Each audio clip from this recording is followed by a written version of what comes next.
예, 주 3일 동안도 평안하신 줄 믿습니다. 우리 수요 저녁 예배 맞이해서 우리 지금 앞에 나와 예배 드리러 오신 우리 성도들 환영합니다. 우리 같이 기도하시고 찬양 드리시겠습니다. 좋으신 하나님 은혜를 감사드립니다. 하나님 오늘 귀한 선교사님 보내주셔서 주님의 귀한 말씀을 들을 수 있는 은혜의 자리 마련해 주시니 감사를 드립니다. 이 시간 저희들이 예배하며 찬양할 때 주님께서 우리와 함께 인도하셔서 정말 우리의 마음이 주님 앞에 열린 마음 되어서 우리가 주님께 찬양하고 기도하고 말씀 듣는 이 모든 것이 주님께 상달되는 귀한 은혜 시간 되게 하여 주옵소서. 감사를 드리고 예수님의 이름으로 기도드립니다. 아멘. 힘차게 우리 박수하시면서 우리 같이 주의 음성을 내가 들으니 사랑하는 마릴세 같이 찬양하시겠습니다.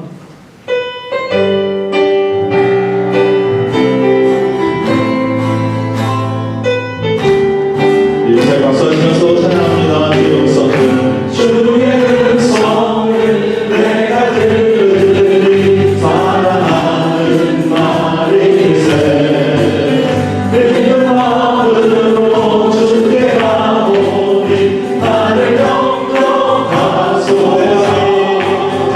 내가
이어서 우리 함께 찬양하실 때 주님 말씀하시면 제가 순종하며 주님 따라가겠습니다. 주님 멈추라 하시면 제가 가는 길을 멈추겠습니다. 우리 같이 고백하시면서 이 말씀하시면 같이 뜻을 생각하며 함께 찬양하시겠습니다.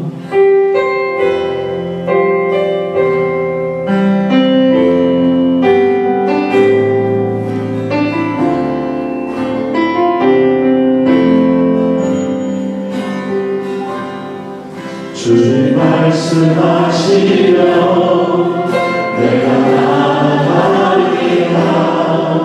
주님 뜻이 아니면 내가 멈춰서리라. 나의 바로 서는 것 주님 뜻에 있으리. 오 주님 나를 인도하소서. 주님 말씀하시면 주님 말씀하시면 내가 나아가리라. 주님 뜻이 아니면 내가 멈춰서리라. 나의 바로 서는 것 주님 뜻에 있으리. 오 주님 나를 이끄소서.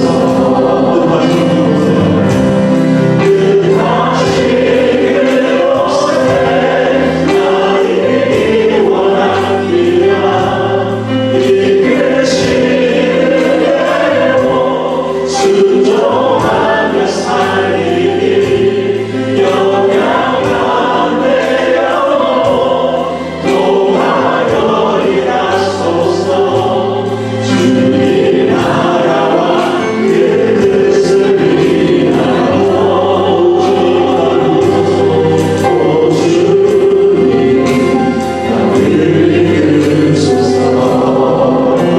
주님 말씀하시면 주님 말씀하시면 내가 나아가리라. 주님 뜻이 아니면 내가 멈춰서리라. 나의 바로 서는 것 주님 뜻에 있으리. 오 주님 나를 이끄소서.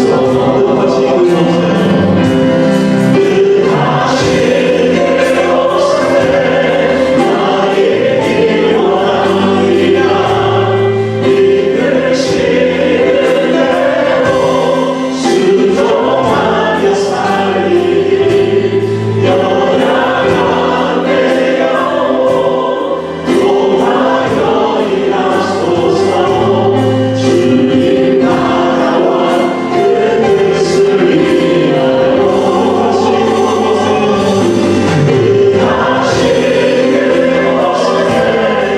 나의 원한 이샤 이끄시는 대로 순종하며 살리니 영향 안 되려고 동하여리라소서. 주님 나라와 그 뜻을 이루어 주님 나를 이끄소서. 오 주님 나를 이끄소서. 오 주님 나를 이끄소서. 이 시간 귀한 선교사님 저희들을 위해서 보내주셨습니다. 우리 선교사님 통해서 선포되는 귀한 말씀에 은혜를 더하셔서 우리 모든 성도님들 꼭 말씀으로 인도받아야 될 귀한 음성, 주의 음성 듣게 하옵소서. 우리 같이 말씀을 위해서 모든 예배 순서를 위해서 우리 함께 합심하여 조용히 예배를 위해서 기도하시겠습니다. 기도하시겠습니다. 사랑해 주님 은혜를 감사합니다. 오늘 말씀을 인도하시고 저희들이 이 시간 주님의 귀한 선한 손길에 아버지 하나님 말씀을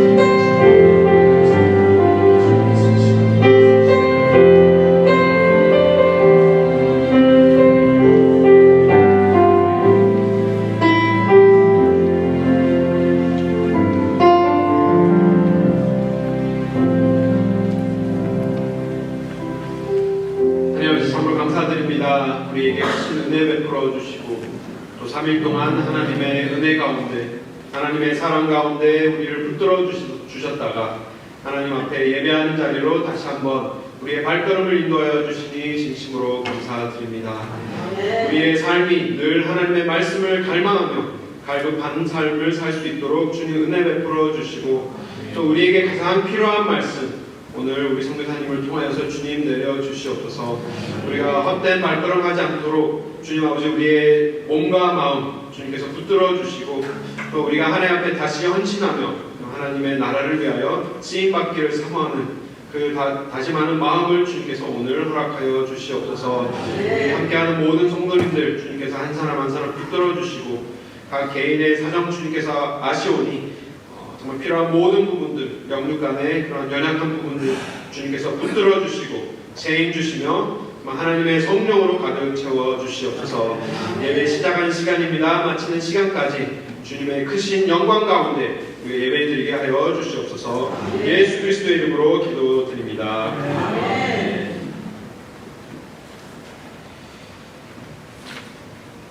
네, 환영합니다. 우리 좌우에 계신 분들과 너무 잘 어울렸습니다. 우리 서로 인사 나누시며 환영하실까요?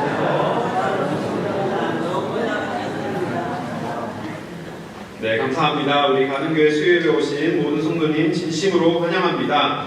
오늘은 또 특별히 정말 우리를 위하여 귀한 말씀을 전해주실 우리 이재혁 선교사님, 그리고 구사모님, 그리고 아들 루카가 지금 여기는 안 보이는데 우리 잠깐 일어나시면 우리 환영하시면 좋겠습니다.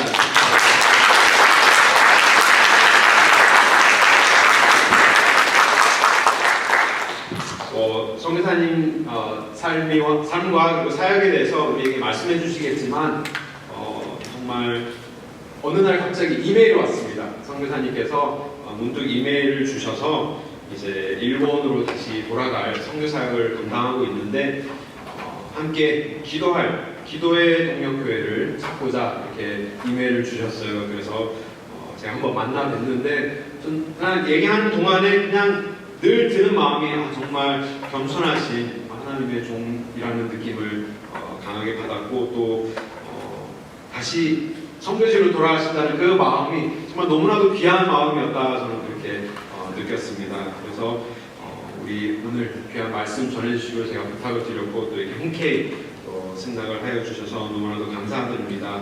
또 사모님께서는 또 이렇게 귀한 책을 또 쓰셨어요. 벚꽃 카펫이라는 제목의 책인데, 아무도 마중 나오지 않은 일본, 하나님께서는 벚꽃 카펫을 깔고 우리 가족을 기다리고 계셨다. 이렇게 6년 동안 선교 사역을 하시면서 겪으셨던 일들과 그리고 그러한 사역의 내용들이 적혀 있는 책입니다. 그래서 귀한 말씀 전해주셔서 너무나도 감사드리며 우리 은혜로 우리가 또 말씀을 받고 또 우리 기도로 또 함께 중보할 수 있는 그런 시간이 되었으면 좋겠습니다. 나머지 광고는 이게 주보에 나와 있지만 우리가 이제 성경 주문을 받고 있습니다. 우리 7월 6일까지 주문을 꼭 하여 주시고요. 우리 돌아오는 주일 오후 1시에는 BBS 오리엔테이션이 있습니다. 그래서 여기에 해당되시는 모든 분들 꼭 참석하여 주시길 부탁드리며, 문의는 민영상 불사님께 하여 주시면 감사하겠습니다. 우리 여름이 온 것이 이제 확실히 이제 피부로 이제 느껴집니다. 여름을 무더운 애리조나 더위를 피해서 왔더니 이제 습한 이제 여름을 이제 맞이하게 됐는데요. 우리 여름 주요 행사 크게는 이제 SSC 중부등부 연합수련회 그리고 여름 성경학교가 있습니다. 이를 위해서 정말 열심히 기도하여 주시고 정말 하나님께서 예배하신 은혜가 넘치도록 함께하여 주시면 감사하겠습니다. 오늘 저녁에 하나님께서 주시는 말씀 누가복음 10장 말씀입니다. 누가복음 10장. 우리도 선교사님 아드님 이름이 루카인데요. 루카가 일본말로 아까 누가가 루카라고 말씀하셔가지고 누가복음 10장 말씀 우리 1절부터 3절까지 말씀 우리 함께 한 목소리 읽겠습니다. 누가복음 10장 1절에서 3절입니다. 함께 읽겠습니다. 이후에 주께서 달리 70인을 세우사 친히 가시려는 각동 각처로 둘씩 앞서 보내시며 이르시되 추수할 것은 많되 일꾼이 적으니 그러므로 추수하는 주인에게 청하여 추수할 일꾼들을 보내어 주소서 하라. 갈지어다 내가 너희를 보내니 어린 양을 이리 가운데로 보냄과 같도다. 아멘. 우리 이재혁 선교사님 오셔서 갈지어다라는 말씀으로 전해주실 때 우리 아멘으로 받기를 원합니다. 우리 선교사님 나오실 때 우리 할렐루야로 우리 환영하기 원합니다. 할렐루야. 감사합니다.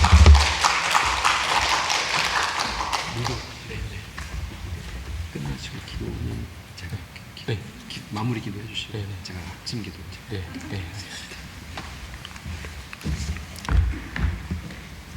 제가 짧게 기도 한번 하겠습니다. 하나님 아버지 참으로 감사합니다. 하나님, 하나님의 그 선교, 또 특별히 일본 선교, 하나님께서 얼마나 일본을 사랑하고 또 기다리고 계시는지, 또 하나님께서 정말 그 일본의 영혼들이 얼마나 주님께로 돌아오기를 기다리고 계시는지, 주님, 일본을 향한, 또 일본의 그 영혼들을 향한 하나님 아버지의 마음을 오늘 이 시간 나누기를 원합니다. 주님, 저의 입술이 부족하지만 제가 그 주님의 마음 정말 1000분의 1, 10,000분의 1, 100만분의 1도 나눌 수 없지만 주님, 그럼에도 불구하고 주님의 마음을 나누기를 원합니다. 하나님 아버지, 이 시간 함께 하여 주시고 이 시간을 통하여서 정말 영혼을 향한, 잃어버린 그 한 영혼을 향한 하나님의 마음이 무엇인지 저희들이 깨닫는 시간 될 수 있도록 주님 인도하여 주시옵소서.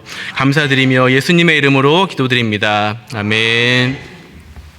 네, 할렐루야. 네, 안녕하세요. 너무 반갑습니다. 또 이렇게 크게 환영해 주셔서 너무너무 감사합니다.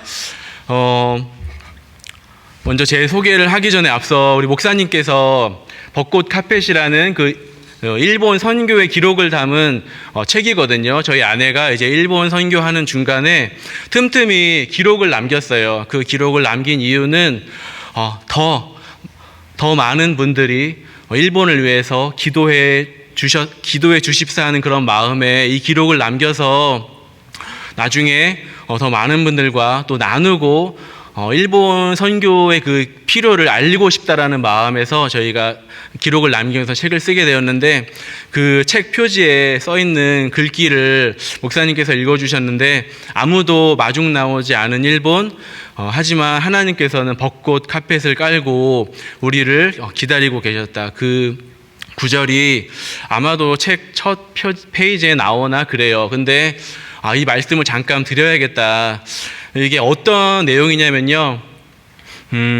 이제 저희가 일본의 선교사로 처음 2016년도 4월에 처음으로 이제 발걸음을 내딛게 되었어요. 그때 일본은 4월이면은 벚꽃이 아주 만개하거든요. 벚꽃이 만개를 하는데,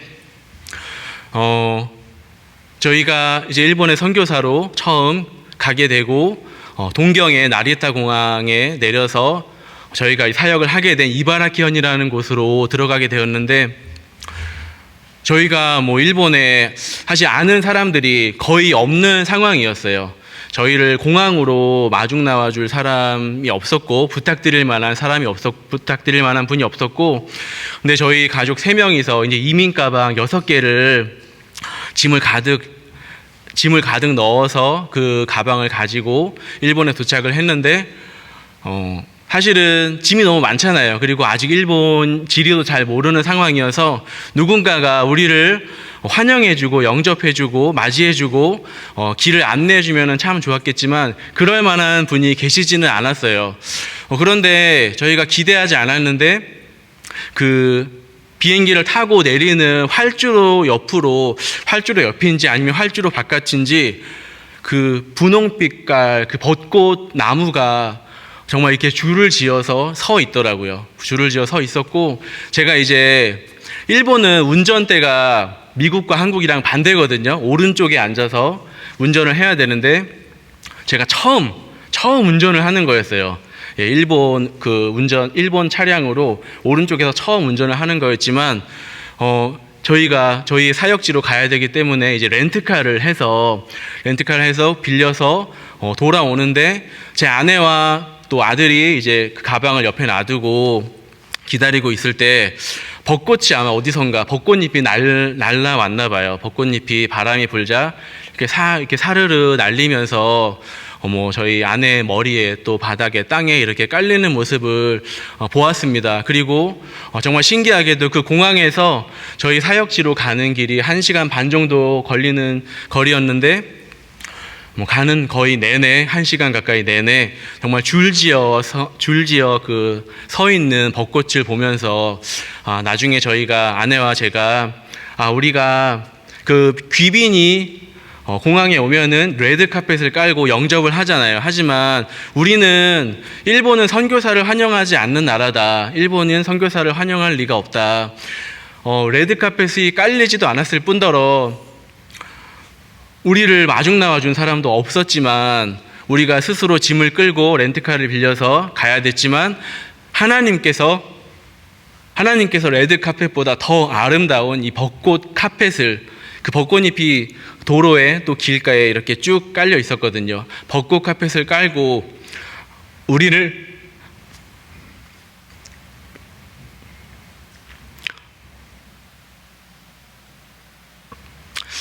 기다리고 계셨고 우리를 환영해 주고 계시는구나. 그 나눔을 이제 하게 되었고, 그래서 이 벚꽃이 저희가 일본에 처음 갈 때 벚꽃이 만개했었는데 그때부터 늘 매년 벚꽃이 필 때마다 저희는 늘 하나님의 그 약속과 하나님께서 그 선교지는 환영하지 않지만 하나님께서 환영해 주셨던 그 환영을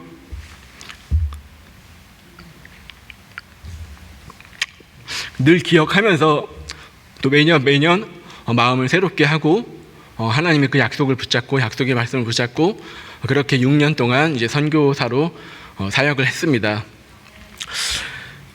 제 이름은 이재혁이고요. 이재혁 선교사고 이제 2016년부터 2022년까지 6년 동안 일본 이바라키현이라는 곳에서 선교사로 사역을 했습니다. 그리고 지금 제가 왜 여기 와 있는지 또 궁금하실 수 있잖아요. 6년 사역을 하면서 기독교 학교 사역에 대한 비전을 품게 되었어요. 그 비전을 품게 되었고, 그래서 2022년부터 지금 현재까지 조지 워싱턴 대학교에서 교육학 박사 과정을 이제 공부해 오고 있습니다. 그리고 이제 8월에 한 달 남짓 남았는데 8월에 다시 일본으로 돌아가게 됩니다. 잠시 사진을 보여주시겠어요? 준비가 돼 있나요? 네. 예, 저희 가족인데요. 이제 아내 구연이 선교사와 또 아들 루카 3명의 아주 단촐한 가족인데요. 아내는 정말로 여기 있어서가 아니라 정말 처음부터 선교를 시작할 처음부터 지금까지 항상 선교의 가장 좋은 파트너이고 동역자이고 최고의 정말 선교 파트너입니다. 그리고 정말 언제 어디서나 그곳이 한국이든 일본이든 미국이든 하나님께서 아내에게 보내주신 영혼들을 정말 사랑하고 또 섬기고 힘써서 복음을 전하기 힘쓰는 정말 아주 훌륭한 제 아내이지만 훌륭한 선교사입니다. 그리고 또 이제 아들 루카는 3살부터 9살까지를 유치원 막 들어가자부터 9살까지를 일본에서 보냈는데, 그래서 가족 중에 가장 일본어를 잘하고 또 일본 친구들도 물론 저희도 친구가 있지만 루카의 친구가 가장 많습니다.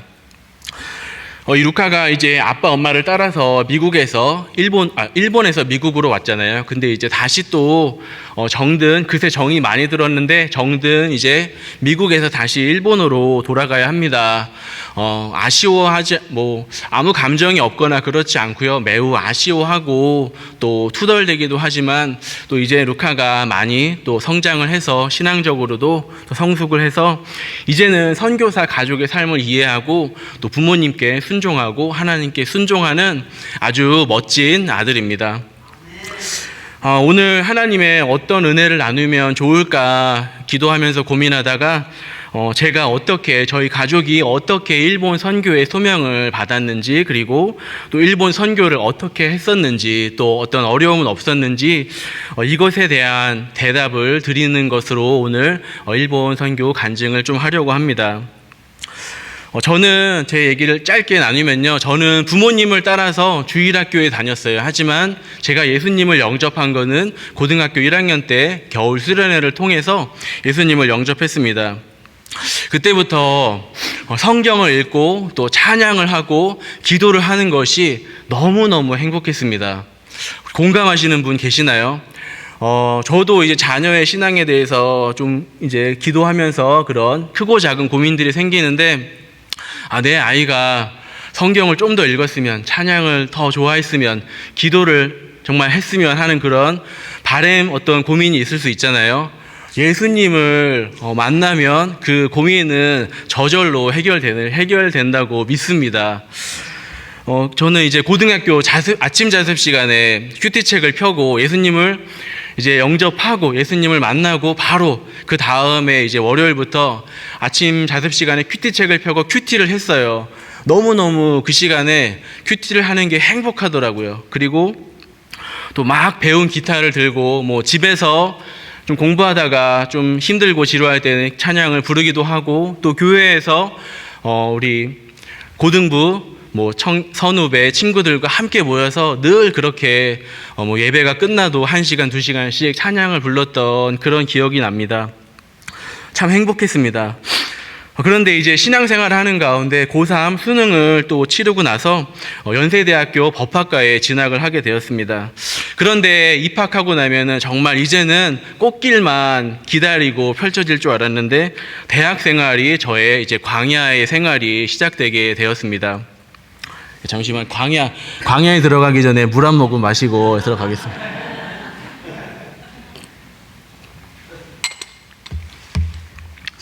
제가 이제 법조인이 되기 위해서 이제 사법고시를 시작하면서 그때부터 거의 처음은 아니지만 좀 큰 좌절과 절망을 이제 경험하기 시작했어요. 저의 학점은 완전히 엉망이었고, 또 고시 공부를 하면서 이 시험 결과와 저의 미래에 대한 불안함, 걱정이 더 밀려오더라고요. 그러면서 1, 2년 가까이 또 불면증에 시달리기도 했습니다. 이렇게 매일매일 불안하고 초조한 마음이 있으니까 더 공부가 잘 되지 않았는데, 만약 여기서 내가 이 시험에 실패하게 된다면 내 인생은 그때부터 뒤처지는 인생이 되는 것이고, 결국 실패하는 인생이 될 거라는 부정적인 생각으로 가득 차게 되었습니다. 그렇게 이제 저의 진로와 미래에 대해서 원하던 학과에 들어갔지만 오히려 더 걱정하고 근심에 쌓여 있을 때 어떤 기회를 통해서 이 선교사님들의 삶에 대해서 150년 전에, 지금으로부터 150년 전에 그 조선 땅에 예수 그리스도를 전하기 위해 오셨던 선교사님들의 삶에 대해서 듣게 되었습니다. 여러분, 언더우드 선교사를 아시나요? 이름을 들어보셨죠? 이 언더우드 선교사는 1881년에 뉴욕 대학교를 졸업했다고 합니다. 저는 그때 뉴욕 대학교가 있다는 사실에 깜짝 놀랐습니다. 근데 그때 졸업을 했다고 합니다. 지금도 입학하기 좀 어려운 대학으로 알고 있는데, 당시에 그 뉴욕대를 졸업한 언더우드 선교사가 얼마나 그 미래가 촉망받는 미국의 엘리트였는지는 아마 여러분도 짐작이 되실 것 같습니다. 그러나 그는 성공이 보장된 그 미래를 뒤로하고 26살의 나이에 미국 그 최초의 한국으로 파송받는 장로교 선교사로 머나먼 땅, 그 미지의 땅 조선에 예수님을 전하기 위해서 왔습니다. 지금도 비행기를 타고 14시간 가는 게 너무 힘들잖아요. 근데 그때는 배를 타고, 어떤 배인지도 저는 잘 모르겠어요. 배를 타고 아마도 3주가 걸렸을지 한 달이 걸렸을지 잘 모르겠지만 그렇게 힘들게 찾아왔을 것 같습니다. 그리고 나중에 그가 세운 이제 연희 전문 학교가 한국의 연세대학교라는 대학교가 되었습니다.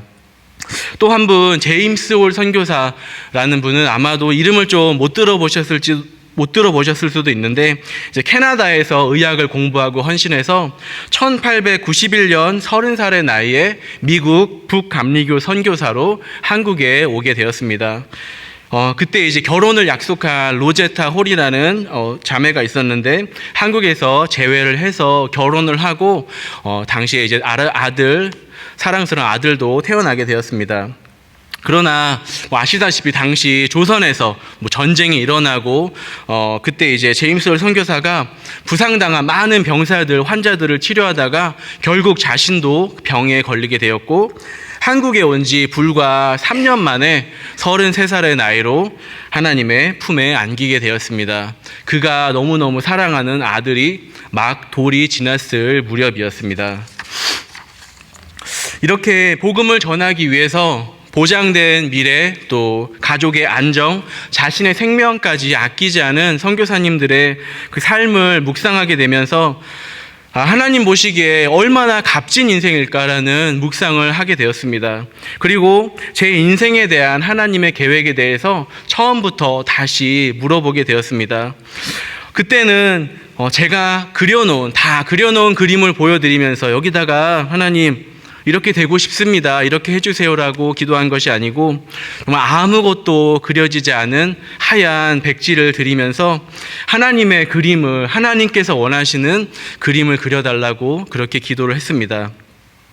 그리고 어느덧 1년 정도 시간이 지나서 그 기도하는 시간을 통해서 이런 고백을 하게 돼, 선교사, 그 제임스 홀 선교사, 언더우드 선교사의 고백을 제가 하게 되었습니다. 아무리 어렵고 힘든 길이라도 하나님께서 원하시면 그 길을 가겠습니다. 그 선교사의 고백이 어느새 작게나마 저의 고백이 되어 있었습니다. 여러분 혹시 2011년 3월을 기억하시나요? 2011년 3월이 여러분이 어디에 계셨고 또 어떤 의미가 있는 때였는지 혹시 기억이 나시나요? 2011년 3월 11일에 일본 동편 해안에서 규모 9.0의 지진이 어마어마한 정말 지진이 발생했습니다. 그리고 바다 한가운데서 발생한 지진이기 때문에 쓰나미라고 하죠. 거대한 해일이 일본 동편 해안, 정말 거의 100km에 가까운, 수십 킬로가 넘는 100km에 가까운 그 동편 해안에 그 해안을 덮쳤고, 그래서 당시에 수많은 마을뿐 아니라 도시까지도 물에 잠기고 2만 명 이상이 즉시 그날에 사망하고 실종되고 이후에 50만 명 이상의 피난민, 이재민이 발생했습니다. 저는 당시에 한국에서 이 장면을 뉴스 생방송으로 보게 됐는데, 그때 이제 쓰나미에 휩쓸려서 많은 사람들이 차에 타기도 했고 지붕에 올라가기도 했고 또 그 소식을 그 경보를 알람을 듣고 막 도망치기도 했지만 결국에는 거대한 쓰나미에 휩쓸려서 목숨을 잃고 마는 그 사람들을 보면서 하나님을 알지 못한 채 영적으로 죽어가는 그 수많은 사람들의 영혼이 제 눈에 보였습니다. 그래서 그들을 보면서, 그때 그 방송을 보면서 하나님, 주님, 제가 여기 있습니다. 만약에 일본에 그 구원의 복음을, 저 죽어가는 영혼들에게 구원의 복음을 전할 사람이 필요하다면 주님 저를 보내주십시오라고 선지자 이사야의 고백을 드리고 일본 선교를 결단하게 되었습니다. 그리고 나서 이제 2011년부터 5년이 흘러서 제가 텍사스에서 신학도 마치고 목사 안수도 받게 되었습니다. 그리고 이제 2016년에 마침내 선교를 떠나게 되는 저희 가정에게 하나님께서 약속의 말씀을 주셨습니다. 오늘 함께 읽은 누가복음 10장 3절의 말씀입니다. 한번 보여주시겠어요? 한번 같이 읽어볼까요? 시작. 갈지어다 내가 너희를 보냄이 어린 양을 이리 가운데로 보냄과 같도다. 아멘. 이 말씀을 저희에게 약속의 말씀으로 주셨는데요. 여러분, 이리 가운데 양이 할 수 있는 일이 무엇일까요? 양이 도망치면 잘 도망칠 수 있을까요? 아니면 도망칠 데가 없으니까 이리랑 싸우면 과연 양이 싸워서 이길 수 있을까요? 아마 그렇지 못할 것입니다. 양이 할 수 있는 일은 이리에게 잡아먹히는 것뿐일 것입니다. 마치 어린 양 대신 예수님께서 십자가의 죽음으로 구원의 문을 여셨던 것처럼 하나님께서는 저희 가족이 일본에서 해야 될 일은 영혼 구원을 위해서 우리들의 십자가를 지는 것이라고 이 말씀을 통해서 말씀해 주셨습니다. 일본 선교사로 저희 부부가 헌신한 후에 가장 많이 들었던 말은 일본은 선교가 힘들다입니다. 일본은 전도하기 어렵고 그래서 선교사의 무덤이다라는 말을 많이 들었습니다.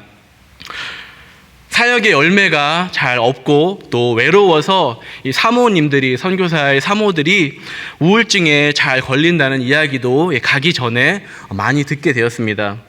주위의 반응과 이야기는 대부분 걱정이었고 부정적인 이야기들이었습니다. 하지만 감사하게도 저와 아내의 믿음이 흔들리지 않았고 또 겁먹지 않았고 근심하지 않고 일본으로 건너가기 위해 준비할 수 있었고 또 마침내 일본으로 건너가 드디어 선교사의 삶을 시작하게 되었습니다. 여러분, 그러면 선교지는 선교사 가족을 환영할까요? 하나님이 보내주셨으니까 하나님이 보내주셨구나 하면서 이 선교지가 환영할까요? 복음의 황무지인 일본은 선교사를 환영하지 않았습니다. 먼저 외국인의 신분으로 또 이 선교사라는 신분으로 월세집을 렌트를 구하는 것부터가 굉장히 힘든 일이었습니다. 이 콧대 높은 일본인들은 굉장히 콧대가 높거든요. 티를 잘 안 낼 뿐이지. 이 일본인들은 일본에 와서 살려고 하는 외국인들을 마음 깊숙한 곳에서는 별로 신뢰하지 않고 있었습니다. 부동산에 나온 집은 일본에 빈집이 많다 이런 얘기들 들리잖아요. 부동산을 보면은 인터넷으로 빈집이 너무 많은데 저희가 연락을 하면은 거절을 하고 집을 외국인이고 선교사라고 이야기를 하면은 집을 대부분 보여주지 않았습니다. 그래서 저희가 결국 이 싱글들이 사는 아주 작은 아파트를 겨우 구해서 들어가게 되었습니다. 그런데 이렇게 어렵게 구한 아파트는 사람이 정말 살고 있나 싶을 정도로 낮에도 조용하고 밤에도 아주 조용했습니다. 그런데 이렇게 조용한 아파트에서 저희 아들 루카가 당시 3살이었던 루카가 밤마다 악몽을 꾸는 것이었습니다. 이 만 3살이던 루카가 온 지 일주일 만에 유치원에 입학하게 되었는데 언어 문제 때문인지 또 그리고 갑자기 환경이 바뀌어서 스트레스를 받았는지 밤마다 갑자기 새벽에 깨서 큰 소리로 울고 그렇게 잠을 이루지 못했습니다. 하지만 당시에 정말 적막한 그 일본의 아파트에 사는 저희 부부는 막 울어대는 루카의 마음을 달래주기보다는 새벽에 이웃을 의식해서 먼저 손으로 루카의 입을 이렇게 막기 바빴고 그럴 때마다 저와 아내의 마음은 또 무너져 내렸습니다. 일본에서 민폐를 끼치면 안 된다는 그런 강박관념 때문에 아무것도 모르고 그저 아빠, 엄마, 선교사를 따라온 작고 연약한 아이가 받는 스트레스를 이해해주지 못했고 또 풀어주지 못했습니다. 그렇지만 또 감사한 것은 이제 2-3달 정도가 지나자 루카가 일본에 적응해 가면서 더 이상 악몽을 꾸지 않게 되었습니다. 슬라이드 한번 보여주시겠어요? 네, 딱 보시면 일본이죠. 일본의 상징인 도쿄 타워도 있고 후지산도 보이죠. 일본은 이렇게 선진국입니다. 잘 사는 나라입니다. 예전에는 더 잘 살았죠. 그렇지만 여전히 부유한 나라이고 과학, 기술 분야의 선진국입니다. 그리고 슬라이드 한번 더 보여주시겠어요? 이 슬라이드를 좋아하실 분이 누가 계실지 모르겠지만 드래곤볼 애니메이션 또 슬램덩크 제가 청소년 때 너무너무 좋아했던 그런 만화고요. 전 세계적으로도 다 보고 있죠. 또 한번 보여주시겠어요? 그리고 예전부터 있었지만 요즘에 우리 미국에 사는 청소년들도 저 원피스라는 만화를 너무 좋아하고요. 또 우리 좀 더 어린 아이들은 포켓몬을 너무너무 사랑하고 좋아하죠.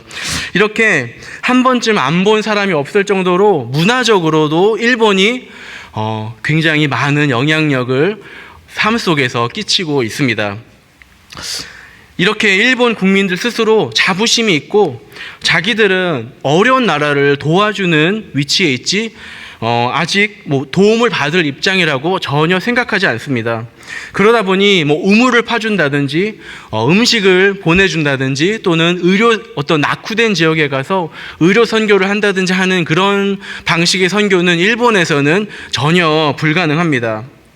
다음 슬라이드 한번 보여주시겠어요? 여기 신사 참배라고 하죠. 일본에서 일본 말은 진자라고 하는데 신사의 모습인데요. 일본이 영적으로도 굉장히 척박한 땅입니다. 이 뿌리 깊은 신도라는 이 종교가 너무 뿌리 깊고 또 여러 무속 신앙들이 너무너무 많고요. 또 불교의 영향도 굉장히 강해서 여전히 기독교가 서양의 종교로 여겨지고 그래서 기독교에 대해서 배척하는 것까지는 아니지만 어떤 이질감을 갖고 있는 일본 국민들이 굉장히 많이 있습니다. 또 하나 보여주시겠어요? 이거는 불단인데요. 예전에 아마 한국의 집에 이런 제사 드리는 이렇게 냉수 한 잔 뜨고 하는 게 있잖아요. 그런 게 보시는 분도 아마 계실 것 같은데 저는 본 적은 없는데 이제 일본 집에 가보면 전 일본에서 봤어요. 일본 집에 가보면 거의 모든 집집마다 크기만 다를 뿐 이렇게 다 불단이 있고 아침 저녁으로 자신의 부모님이나 돌아가신 부모님이나 조상에게 향을 피우고 매일 꼬박꼬박 기도를 드립니다. 나이가 드신 분, 또 젊은 가정 상관없이 모든 집을 방문해 보면 이렇게 불단이 있습니다. 저희가 개척한 일본 교회에도 제시카라는 필리핀 성도가 있었는데 이제 불신자인 일본인 남편과 살고 있습니다. 정말 이 자매의 신앙이 신실해서 3명의 자녀를 키우는데 너무너무 신앙적으로 잘 키우고 있는데요. 이 집에도 가보니까 한켠에 불단이 있었습니다. 그래서 남편이 매일 아침 저녁 정성으로 돌아가신 부모님과 조상들에게 향을 피우고 기도를 하고 있다고 그렇게 이야기를 들었습니다. 그래서 제시카 그 자매의 기도 제목 중 하나가 중요한 기도 제목 중 하나가 바로 이 불단이 자기의 집에서 없어지는 것입니다. 근데 이 세 자녀가 말씀을 배우고 신앙이 성장하면서 이제 이렇게 아빠한테 얘기를 해요. 아빠, 그거는 우상숭배야. 하나님이 가장 싫어하는 일이야 라고 이야기를 하거든요. 근데 하지만 워낙 이게 뿌리 깊은 전통이고 또 불효하는 것이라고 생각을 하기 때문에 불단을 없애는 게 생각보다 쉽지 않습니다. 그리고 또한 자기나 또 자신의 가정에게 혹시 안 좋은 일이 생길까봐 하는 그러한 염려가 있어서 예수님을 영접한 외에는 자신이 버리지 못하고 목사님을 초대해서 목사님이 이 불단을 버려주는 경우도 매우 많다고 합니다. 다음 슬라이드 보여주시겠어요? 네, 이거는 이제 동네에 작은 공원들이 있는데 거기에 있는 작은 그런 신사거든요. 이렇게 동네 곳곳이나 산에 가면 작은 신사도 아주 쉽게 우리가 한국이나 미국에서 지나가다가 교회 십자가를 발견할 수 있는 것처럼 아주 쉽게 발견할 수 있습니다. 이 불교뿐만 아니라 신도가 일본인의 삶 속에 매우 깊숙이 자리 잡고 있어서 가정에 대소사가 있을 때에는 꼭 가족들이 저렇게 신사에 가서 정기적으로 기도를 하고 헌금을 바치기도 합니다. 이제 하루는 당시에 한 4살 정도 되었던 루카랑 함께 등산을 갔는데요. 이제 땀 흘리면서 열심히 등산을 하고 있는데 큰 나무를 발견했어요. 그러더니 루카가 갑자기 그 걸음을 멈추고 큰 나무 앞에서 이렇게 말을 하는 거예요. 엄마, 우리 이 나무에 기도하고 가자. 저희 부부가 깜짝 놀랐죠. 왜냐하면 저희는 가르친 적이 없거든요. 가르치면 큰일 나죠. 얘가 어디서 이걸 배웠지? 라는 생각이 번쩍 들면서 영적인 그런 긴장감이 저희 마음속에 확 들어왔습니다. 루카가 유치원에서 산에 온 적이 있었는데 선생님에게 배운 것이었습니다. 어떤 종교적인 그런 유치원도 아니었음에도 불구하고 선생님이 어떤 종교를 가르쳐 줬다기보다는 일본 사람들에게는 등산을 하다가 신령해 보이는 큰 나무가 있으면은 그 앞에 기도를 하는 것이 너무너무 자연스러운 것이기 때문에 아이들에게 자신들의 문화를 가르쳐 준 것이었습니다. 그러나 그것이 저희 부부에게는 정신이 번쩍 드는 계기가 되었고, 일본 사회 곳곳에 뿌리 깊이 내린 이 우상숭배, 미신, 종교적 풍습이 얼마나 일본 선교에 큰 장애물이 되는지를 또 깨닫게 되는 계기가 되었습니다. 다음 사진 한번 보여주시겠어요? 이제 일본의 어떤 축제인데요. 맛질이라고 해요. 외국 사람들도 맛질이라는 단어를 알더라고요. 페스티벌이라는 뜻이에요. 축제라는 뜻이고요. 저 사진은 제가 저희 동네에서, 동네에 사람들이 많지도 않은데 동네 맛질이에 가서 직접 제가 찍은 사진인데, 여름만 되면은 동네에 일주일, 이주일이 멀다 하게 자주 맛질이가 열리는데, 사람들이 모여서 축제니까 저희 폴 페스티벌 하듯이 이렇게 하는 거거든요. 모여서 그냥 음식도 사 먹고 아이들이 게임도 하고 노래도 부르고 춤도 추고, 그러한 축제가 맛질이라고 합니다. 그런데 다음 사진 한번 보여주시겠어요? 그 맛질이의 의미는 사실은 신에게 제사를 드리는 것입니다. 그래서 이 맛질이 축제의 하이라이트는 바로 저 신의, 다양한 신이 있는데 그 맛질이마다 섬기는 신이 있는데 그 신의 제단이에요. 저게 마치 언약궤랑 비슷하게 생겼죠. 예, 이렇게 뭔가 박스가 궤가 있고 나무 봉을 달아서 이렇게 들고 있는데, 그 제단을 사람들이 들고 행진하는 것이 이 축제 맛질이의 하이라이트입니다. 그리고 또 한국처럼 많은 명절이 있는데요. 추석, 설날, 많은 명절이 있는데요. 이 명절에 보면 집과 학교, 또 쇼핑몰, 심지어 시청에도 다양한 그런 귀신과 우상에게 절하고 기도하기 위해서 여러 사람의 어떤 모형들이 세워지고 제단이 세워집니다. 시청에도 세워집니다. 그리고 학교에도, 공립학교에도 세워집니다. 이렇게 세워지는데 남녀노소 할 것 없이 많은 사람들이 그 앞에 가서 기도를 하고 소원을 비는 것이 바로 일본입니다. 이러한 신앙과 풍습을 갖고 있기 때문인지 저희가 일본 사람들을 저희 교회에 많이 초대를 했는데요. 교회에서 하는 이벤트에는 와도 주일 예배에는 참 잘 오지 않았습니다. 다음 슬라이드 한번 보여주시겠어요? 네, 이렇게 또한 저희가 교회를 개척하기 전에는 저희가 3년 차에 개척했는데 일본인들을 집으로 자주 초대를 했어요. 금요일, 토요일, 주일 저녁에 힘닿는 대로 초대를 했는데요. 이제 토요일 같은 경우에는 저희가 많이 초대를 하고 싶어서 점심에 한 가족을 초대하고 또 이렇게 4시 정도 되면은 또 돌려보내고 또 저녁 준비를 해서 저녁 6시에 또 다른 가족을 초대하는 등 많은 가족들을 초대를 했어요. 이렇게 초대해서 전도에 대한 생각은 일단 내려놓고 한국 음식도 소개하고 또 여러 가지 한국 문화도 소개하고 저희가 궁금한 일본에 대한 이야기도 하다 보면 어느새 또 저희의 신앙을 자연스럽게 나눌 수 있는 기회도 생기곤 했습니다. 그 다음에 이제 교회를 개척한 후에는 집으로 초대하기보다는 교회의 문화교실을 많이 활용했는데요. 어린이 영어교실, 또 기타교실, 그리고 가스펠 노래교실, 또 한글교실, 북클럽처럼 여러 가지 문화교실을 저희가 열었습니다. 한번 사진을 보여주시겠어요? 예, 이건 저희 교회 건물 벽에 붙어있는 간판인데요. 나무로 어떤 교회를 개척하기 전에 섬겼던 동경에 있는 온누리교회 집사님께서 나무로 직접 저렇게 교회 간판을 만들어 주셨어요. 또 다음 부탁드립니다. 예.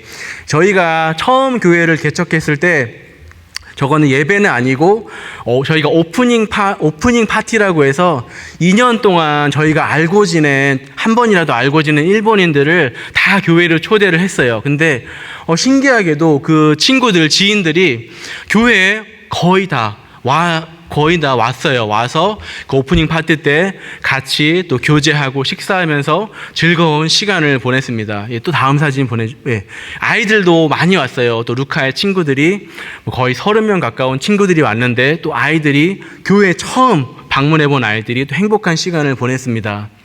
예, 다음 사진 부탁합니다. 그리고 또 크리스마스 때마다 저희가 교회에서 항상 25일에 크리스마스 파티를 열어요. 그래서 예수님의 탄생에 대해서도 이야기를 나누고 또 함께 캐롤도 부르고 찬양도 부르고 또 저렇게 즐거운 활동도 하곤 했습니다. 예, 또 보여주시겠어요?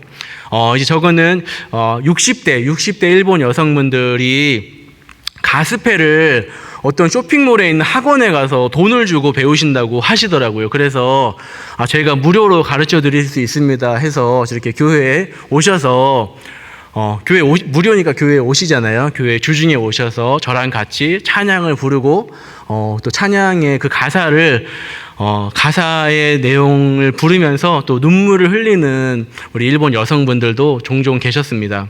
네, 또 보여주시겠어요? 그리고 저희는 한글 교실인데요. 한글 교실은 정말 많은 일본의 우리 여성들, 주부들이 오셨어요. 한국 드라마 너무 좋아하시고 가수들, 그리고 한글을 배우고 싶은 분들이 너무 많이 계셔서 항상 발 디딜 틈 없이 저렇게 한글을 가르쳤습니다. 예, 또 보여주시겠어요? 마지막으로 또 한글 교실에 오신 분들이 마지막에는 한국어로 또 찬양을 저희가 연습을 해서 주일에 초청을 해서 주일 예배 때 한국어로 함께 찬양을 부르기도 했습니다. 근데 이렇게 많은 분들이 또 자주 교회에 오셨는데 일본 사람들이 이렇게 교회를 몰랐나 싶을 정도로 대부분 하신 이야기들이 교회에 처음 와본다는 이야기였습니다. 목사님을 처음 만나보고 교회의 문턱을 처음 넘어본다고 이야기를 하셨습니다. 그런데 이렇게 문화사역을 몇 년간 하면서 답답할 때도 있었어요. 언제쯤 좀 더 속 시원하게 복음을 전할 수 있을까, 그런 답답한 마음이 들기도 했지만 처음으로 태어나서 교회의 문턱을 넘고 또 한 번이 아니라 매주 교회를 방문하고 또 어느새 이 교회가 이제 편한 곳이 된 거예요. 편하고 친숙한 곳이 되어서 교회에 모여서 한글 교실이 다 끝났는데도 돌아가지 않고 자기들끼리 이렇게 즐겁게 웃고 떠드는 모습을 보면서 답답함은 사라지고 또 하나님께 감사의 고백이 흘러나왔습니다. 다음 슬라이드 보여주시겠어요? 예, 이제 이바라키라고 써있죠. 저희 가정이 일본에서 6년간 선교했던 것은 이바라키현이라는 곳인데요. 일본이 이렇게 바나나처럼, 좀 길어서 바나나처럼 생겼는데 저기 딱 커브가 있는 그 가운데에 도쿄가 있습니다. 그리고 저 빨간색이 바로 도쿄 위에 이바라키현이라는 곳입니다. 특별히 이렇게 유명한 관광지나 그런 곳은 아니고 쌀이 아주 유명하고 또 나또가 아주 유명한 그런 지역입니다. 다음 사진 보여주시겠어요? 예, 글씨가 좀 잘렸는데 이제 그 이바라키 북쪽에 바로 위에 후쿠시마가 있어요. 후쿠시마. 이바라키는 처음 들어보셔도 후쿠시마는 너무 많이 들어보셨죠? 이제 몇 년 전부터 그 원자력 발전소 문제로 계속 논란이 되었고, 알고 계실지 모르겠지만 2년 전부터 그 원자력 발전소 그 처리한 오염수가 지금 방류가 2년 전부터 시작이 되었습니다. 그로 인해서 한국에서도 일본 수산물을 많이 피하고 많은 걱정을 하고 있죠. 그런데 이 후쿠시마가 제가 살아보니까 이웃 나라들만 후쿠시마를 걱정하는 게 아니고 사실은 그 일본 사람들, 자국민들로부터도 후쿠시마가 피하고 싶은 땅이고 외면하고 싶은 땅이었습니다.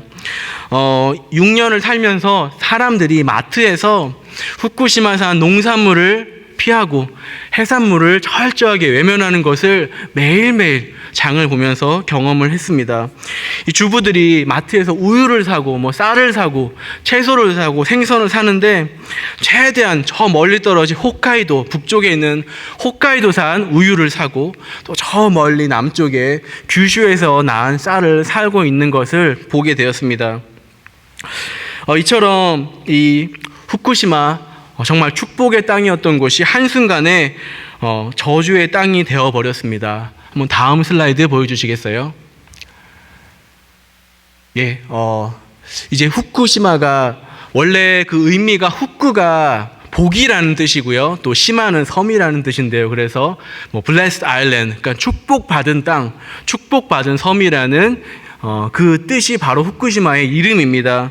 왜냐하면 바다가 한 면에 이렇게 태평양이 자리하고 있고 또 후쿠시마 쪽에 약간 산이 있어서 아주 과일이 맛 좋기로 소문나고 해산물도 너무너무 유명한 곳이었습니다.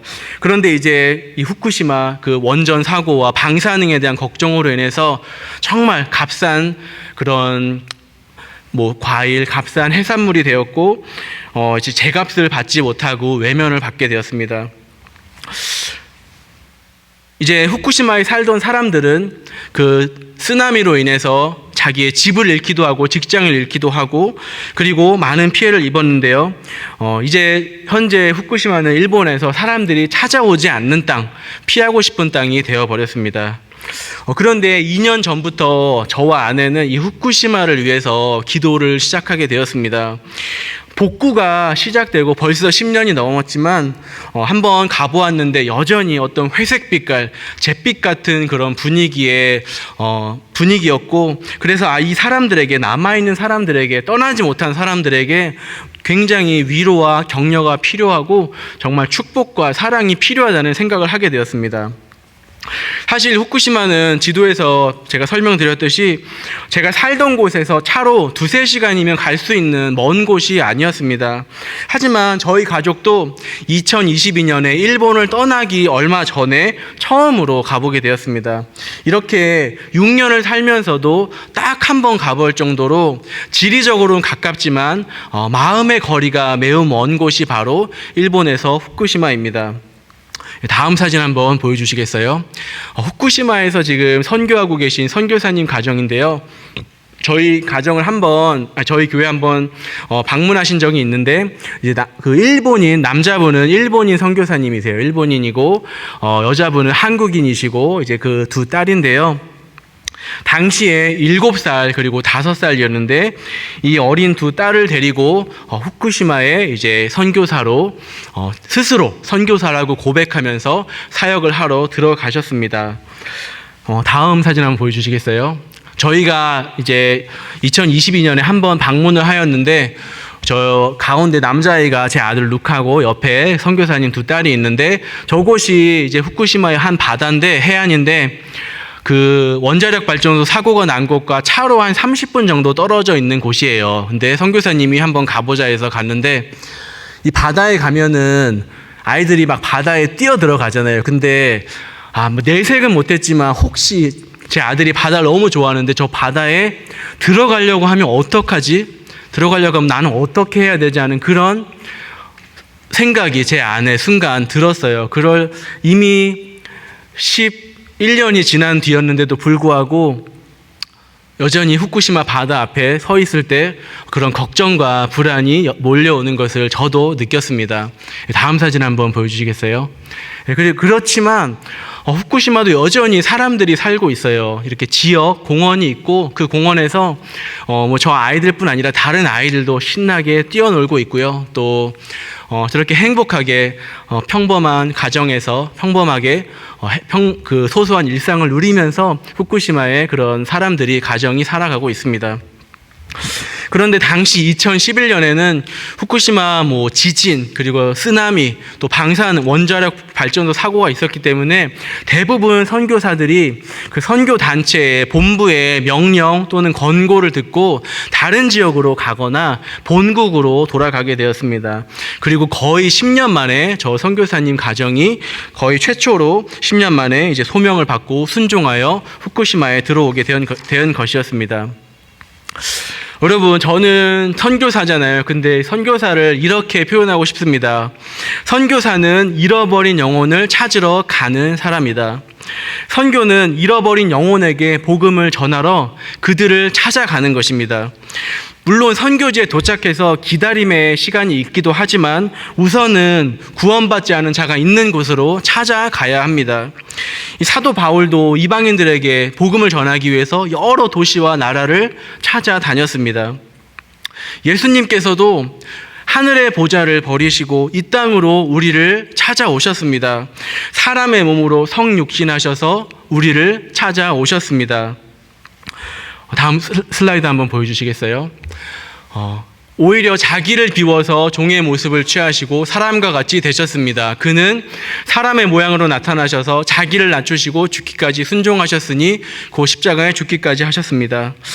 저는 후쿠시마에서 선교사님 부부를 만나서 보면서 이 성육신의 이 땅으로 우리를 찾아오신 예수님을 많이 닮아 계시다는 생각을 했습니다.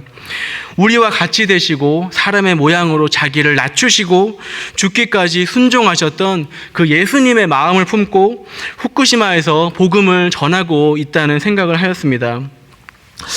사랑하는 가든교회 성도 여러분, 우리 교회가 영혼을 구하는 전도와 선교에 더욱 힘을 쏟기를 소망합니다. 하지만 사실은 이것은 저의 소망이 아니라 주님의 사명입니다. 선교는 예수님께서 승천하시기 전에 교회에게 주신 사명입니다. 다음 말씀 보여주시겠어요? 그러므로 너희는 가서 모든 민족을 제자로 삼아 아버지와 아들과 성령의 이름으로 세례를 주라. 가서, 고라고 되어 있죠. 잃어버린 영혼이 있는 곳에 찾아가서 제자를 삼고 세례를 주고 말씀을 가르치는 것이 바로 전도이고 선교이고 주님이 우리에게 주신 사명임을 믿습니다.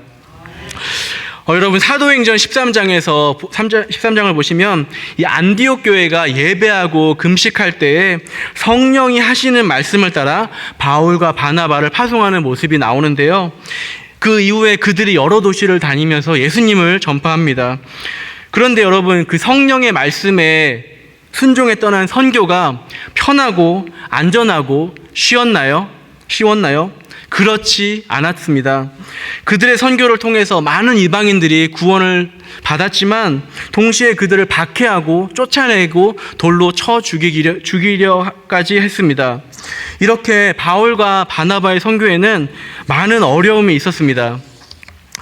여러분, 그런데 과연 안디옥 교회와 바나바와 바울이 선교의 어떤 때를 잘못 선택해서 이 어려움을 당한 것일까요? 아니면 선교 지역 선택에 실수가 있어서 박해를 받은 것일까요? 아니면 선교하기에 좋은 상황이 아닌데 선교를 무리하게 떠나서 힘든 선교가 된 것일까요?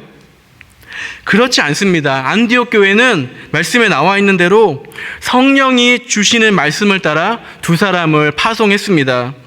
사람의 생각과 지혜로 선교하기에 좋은 시기, 선교하기에 좋은 지역, 어떤 좋은 상황을 골라서 떠난 것이 아니라 성령의 말씀을 따라 순종하여 파송했습니다. 그런데 성령의 인도하심을 따라 선교를 떠났지만 예수님을 전할 때 반드시 일어나는 일이 욕하고 박해하고 거짓말하고 악한 말을 하는 것입니다. 다음 슬라이드 한번 보여주시겠어요? 나로 말미암아 너희를 욕하고 박해하고 거짓으로 너희를 거슬러 모든 악한 말을 할 때에는 너희에게 복이 있나니. 아멘. 이렇게 죄의 법 아래에 있는 사람들과 세상은 하나님의 법과 말씀을 대적합니다. 그러므로 성령이 보내신 선교임에도 불구하고 박해가, 예수님을 전할 때 박해가 일어나는 것입니다. 선교하기에 좋은 시기, 좋은 지역, 상황이 정해져 있을까요? 그렇지 않습니다. 이 말씀과 기도 가운데 성령의 인도하심을 따라 예수님을 전하는 것이 선교입니다. 성령의 인도하심을 따라 잃어버린 영혼을 찾아가는 것이 바로 선교입니다. 선교는 그곳에서 하나님의 나라와 예수 그리스도를 전파하는 것이고, 성육신하신 그 예수님의 마음으로 자기 십자가를 지고 끝까지 순종하는 것이 바로 선교라고 생각합니다. 저는 안식년을 맞아서 이 조지 워싱턴 대학에서 교육학 박사과정을 공부하게 되어서 미국에 오게 되었습니다. 6년간 일본 선교를 하면서 좀 교육 선교의 비전을 품게 됐고, 그 결과로 미국에 오게 되었습니다. 그리고 어느새 3년이 흘러서 이제 8월이면 저희 가정이 일본으로 돌아갑니다. 이렇게 일본에 가면 기독교 학교 사역을 통해서 일본의 어린이들과 청소년들을 예수님의 사랑으로 섬기고 그들에게 복음을 전하고 싶습니다. 한 영혼이라도 더 주님께로 인도하고 예수님의 제자로 기르고 싶은 그런 소망과 비전이 있습니다. 조금 더 구체적으로는 일본에 돌아가서 3년쯤 뒤에 후쿠시마에서 기독교 학교를 시작하고 싶은 마음이 있습니다. 그래서 이 후쿠시마가 더 이상 저주의 땅이 아니라 일본의 영적 부흥이 일어나는 축복의 땅으로 변화되기를 소망하며 기도를 하고 있습니다. 하나님께서 아브라함에게 너는 복이 될지라고 하셨던 그 하나님의 축복이 본래 축복의 땅이라고 불렸던 이 후쿠시마를 향한 하나님의 영적인 축복의 말씀이 되기를 소망하면서 기도를 하고 있습니다. 아침마다 이제 아내와 큐티를 하는데 요셉의 이야기를 묵상하면서 나중에 일본에 기독교 학교가 세워지고 그 학교를 다니고 졸업한 아이들이 요셉처럼 정말 세상을, 일본을 변화시키는 한 사람이 되면 좋겠다고 이야기를 나누었습니다. 비록 소수일지라도 한 명 한 명이 일본에서 선한 영향력을 끼치고 복음으로 그 땅을 변화시키는 사람이 되면 좋겠다는 비전을 품고 기도하고 있습니다. 그래서 저희 기도의 시간에 하나님께 기도합니다. 하나님, 일본에 학교를 세워주십시오. 지금은 땅도 없고 건물도 없고 돈도 없고 아무것도 없습니다. 제가 가진 것으로는 학교를 세울 수 없습니다. 하나님께서 세워주십시오. 또한 믿음의 동역자들을, 선생님들을 보내주십시오. 일본을 향해서 그 주님의 눈물을 흘릴 수 있는 믿음의 동역자들, 선생님들을 보내주십시오. 일본을 향해서 주님의 마음을 품은 동역자들을 보내주십시오. 이렇게 기도를 시작하면 마음이 뜨거워집니다. 마음이 뜨거워지고 간절한 기도가 흘러나옵니다.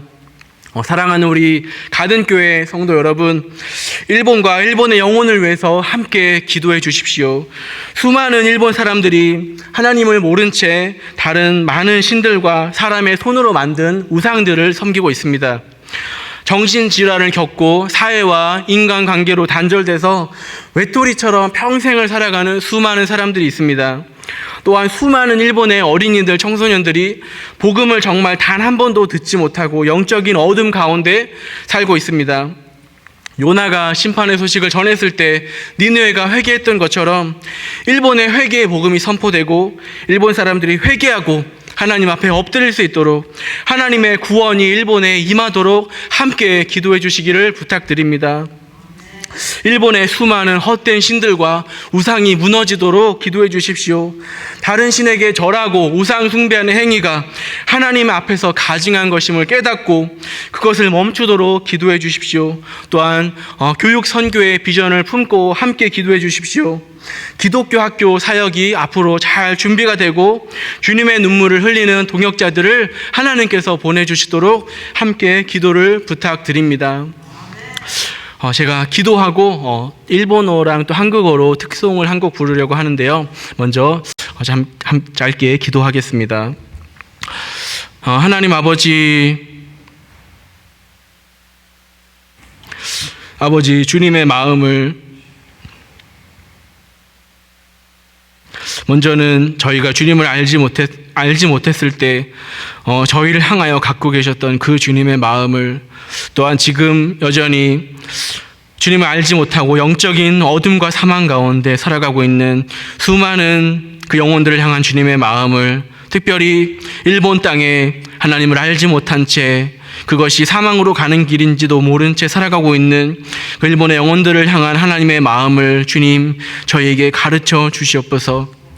주님의 그 마음을 저희가 조금이라도 느끼게 하여 주시고, 주님 그 마음을 우리에게 주님 깨닫게 하여 주시며 주님의 마음을 우리에게도 부어주시기를 간절히 소망합니다. 하나님 아버지, 일본에 정말 많은 기도가 필요합니다. 주님 오늘 정말 사랑하는 주님의 백성들, 우리 가든교회 성도님들과 함께 일본 선교의 기도 제목을 나누고 비전을 나누었는데, 하나님 정말 한 분 한 분이 정말 같은 마음으로, 저희와 같은 마음으로 일본을 품고 일본의 그 영혼들을 불쌍히 여기며 일본의 아이들과 청소년들을 내 자녀처럼 생각하여 마음에 품고 기도할 수 있도록 하나님 은혜를 더하여 주시옵소서. 하나님 아버지, 정말 앞으로 주님 정말로 많은 주님의 일꾼들이 필요합니다. 주님 추수할 일꾼이 필요합니다. 하나님 아버지, 주님께서 보내주시고 주님께서 보내실 때, 일본으로 보내실 때 순종하여 나아갈 수 있도록 우리에게 믿음을 더하여 주시옵소서. 감사하며 찬송하며 예수님의 이름으로 기도드립니다. 아멘.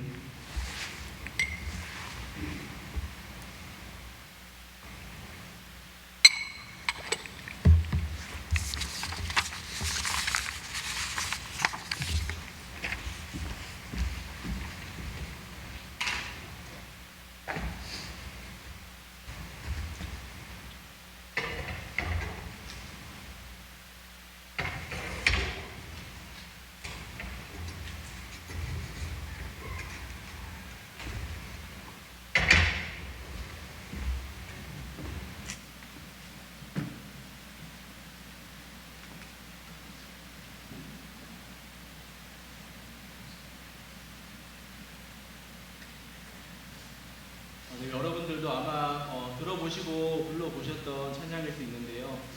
예수 사랑합니다. 일본어와 한국어로 한번 찬양하도록 하겠습니다.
우리 목사님 귀한 말씀 감사합니다. 우리 지금 이 시간 잠깐 우리 말씀을 생각하며 기도하는 시간을 가졌으면 좋겠습니다. 선교사님께서 일본에 대해서 선교사역에 말씀을 주셨지만 그 말씀이 오늘 우리의 말씀이 되기를 원합니다. 우리에게도 필요한 말씀으로 하나님께서 주시고 우리가 가야 할 그 대상들이 누구인지 내가 이 자리에 편하게 있는 신앙생활이 아니라 내가 불편을 겪더라도 내가 찾아가서 내가 말씀을 전해야 할 그러한 사명을 갖고 오늘 우리도 살아갈 수 있도록 주여 은혜 베풀어 주시옵소서. 우리 자신을 위하여, 우리 영혼을 위하여, 우리의 소명을 위하여, 우리의 사명을 위하여, 우리 교회의 소명과 우리 교회의 사명을 위하여 우리 함께 한 마음으로 우리 주여 외치고 우리 함께 기도하시겠습니다. 주여!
주님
그리고 사랑하는 우리 아들 루카 하나님께서 이끌어 주시고 뜻하시는 곳에 있기를 원하는 그 마음이 정말 끝까지 보존될 수 있도록 주님께서 지켜주시고 보호하여 주시고 먼저 행하여 주시고 길을 열어주시고 공급하여 주시고 동역자를 주님께서 붙여주시고 그 모든 어려움이 해결될 수 있도록 그 모든 트랜지션이 정말 아주 정말 순탄하도록 주님께서 이끌어주시는 그 사역이 될 수 있도록 위해서 기도드리며 우리 일본을 위해서 기도드리고 합니다. 일본의 회개의 역사가 일어날 수 있도록 도와주시고 그 일본의 헛된 신들이 벌어질 수 있도록 그 산당들이 신당들이 무너질 수 있도록 위해서 기도드리며 우리 선교사님의 우리의 교육 선교사역 이제 학교를 세우기를 원하시는 그 학교의 사역들이 정말 하나님께서 뜻하신 바 가운데 정말 온전하게 이루어질 수 있도록 우리 선교사님과 사역을 위해서 우리 함께 우리 주여 외치고 우리 선교사님을 위해서 기도드리겠습니다. 주여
사랑하는 참으로 감사드립니다. 오늘 선교사님의 귀한 말씀을 통하여 우리의 유일한 소망 되신 예수 그리스도를 우리의 유일한 소명으로 삼게 하여 주시니 감사드립니다.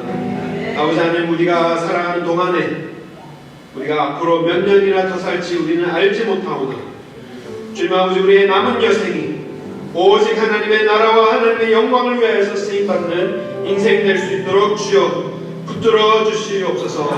아버지 하나님, 우리가 미국에서 이렇게 편한 생활을 하면서 하나님의 소명을 잊지 않도록 주님 아버지 붙들어 주시고 우리의 영혼을 끝까지 가난하도록 우리의 심령이 가난한 심령이 될 수 있도록 그래서 오직 주님만을 바라며 주님 한 분만으로 갈망하며 만족하는 영혼들이 될 수 있도록 주님 아버지 은혜 베풀어 주시옵소서. 아버지 하나님, 우리 사랑하는 선교사님을 위해서 기도를 드립니다. 미국에서 생활을 접고 이제 일본으로 향하는 그 발걸음 주님께서 가볍게 하여 주시고 그 발걸음 아름답게 하여 주시고 그 발걸음이 주님께서 깔아주시는 벚꽃의 카펫을 밟으며 하나님께 찬양하는 발걸음이 되게 하여 주시옵소서.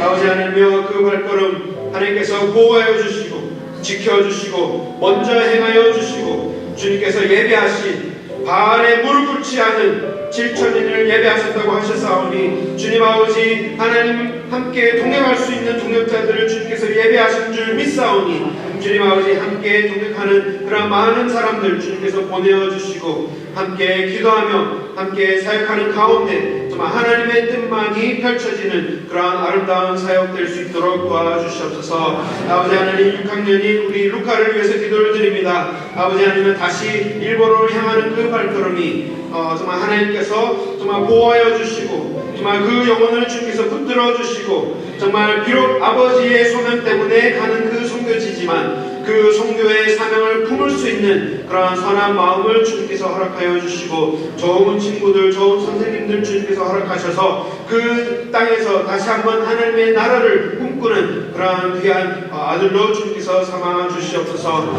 일본이 다시 한번 회개의 역사가 일어나는 선교지가 되게 하시고, 하나님으로 돌아오는 그러한 귀한 역사, 한 영혼이라도 하나님의 품으로 돌아오는 귀한 사역이 펼쳐질 수 있도록 주여 은혜 베풀어 주시옵소서. 예수 그리스도의 이름으로 기도드립니다. 아멘.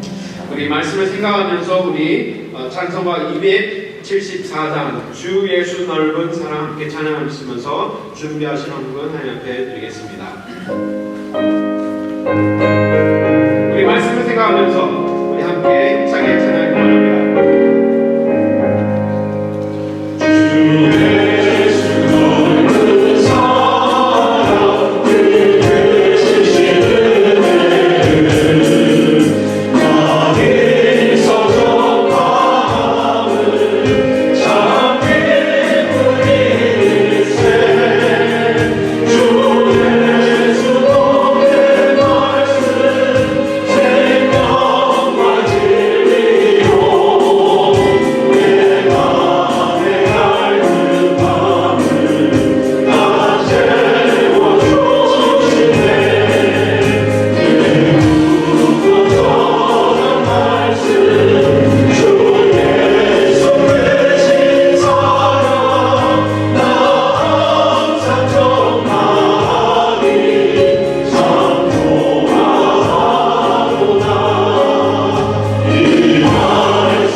하나님 감사합니다. 우리에게 주신 큰 은혜, 하나님을 위하여서 쓰임받기 위해서 작은 예물을 드립니다.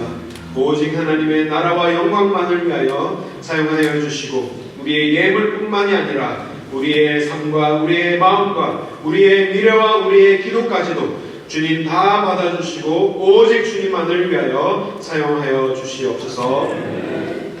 하늘에 계신 우리 아버지여, 이름이 거룩히 여김을 받으시오며 나라의 마옵시며 뜻이 하늘에서 이룬 것 같이 이 땅에서도 이루어지리이다.